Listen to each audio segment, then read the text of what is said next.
माननीय अध्यक्षता आपले सर्वांचे लाडके ठाकूर सर, त्याचबरोबर MSMPAचे अध्यक्ष मस्के सर, सचिव हंदाळमठ सर, माननीय कोरके मॅडम, डॉक्टर राजेश्री कोरके मॅडम, सर्व उपाध्यक्षाती आणि सत्कार मूर्ती, माझ्या सगळ्या मैत्रिणी, माझे इंचार्ज, माझे सिनियर्स, आज क्रांतिज्योती सावित्रीबाई फुले यांचं जयंतीनिमित्त सरांनी आपल्याला ह्या सत्कार करण्याचं योजले. हे अतिशय चांगला दिवस आहे.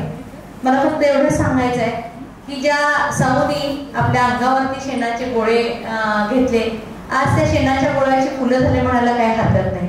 कारण तुमचे जे हसरे चेहरे आहेत ते सांगून जातात की त्यांनी जे शेणाचे गोळे झेलले, त्यांना जो त्रास झाला त्याचं कुठेतरी सत्कारणी लागणं असं म्हणायला काही हरकत नाही. तर बाकी आज वेळ झालाय, जास्त बोलू नका असं म्हटलेलं आहे, तरी पण मी बोलते. तुम्ही आतापर्यंत अधिपरिचरिका या पदावरती होता, म्हणजे स्टाफ नर्स म्हणून काम करत होता, आणि ते पद जे आहे ते त्याच्यामध्ये प्रशासकीय कामं ही फार थोडी कमी प्रमाणात करावी लागतात आणि जबाबदारी तेवढीच असती, फक्त 8 तासाची. आता तुम्ही प्रशासकीय कामामध्ये आला आहात म्हणजे तुम्ही 24 आवर्स तुम्ही बांधले गेलेले आहात. तर ही जबाबदारी सांभाळणं अतिशय अवघड आहे. कारण एक स्टाफ आली, तिला आपण ओव्हर देतो आणि निघून जातो.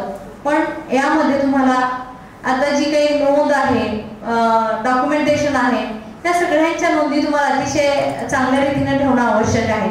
मी असं म्हणेन की सरांना एक विनंती करेन मी की सर, मी जोशी सरांना पण विनंती केली, पण तुमच्यातर्फे पण एक यशोदाचं ट्रेनिंग आमच्या जर इंचार्ज झालं तर डेफिनेटली त्यांना ॲडमिनिस्ट्रेटिव्ह अनुभव काय असेल तो चांगल्या रीतीने त्यांना मिळेल. कारण अशा पद्धतीचं ट्रेनिंग परिचारिकांना देण्यात येत नाही. तरी मी वरती पण आयुक्त सरांना पण विनंती केलेली आहे की आता 800च्या प्रमाणावरती जवळजवळ पदोन्नती झालेल्या आहेत परिसेविकेच्या, आणि त्यांना डॉक्युमेंटेशन कसं असावं, प्रशासकीय कामं कशी हाताळली जातात किंवा कुठल्या पद्धतीची कागदपत्र ठेवायची, अशा एक ट्रेनिंग आपण रिकमेंड केलं तर आम्हाला अतिशय आनंद होईल सर.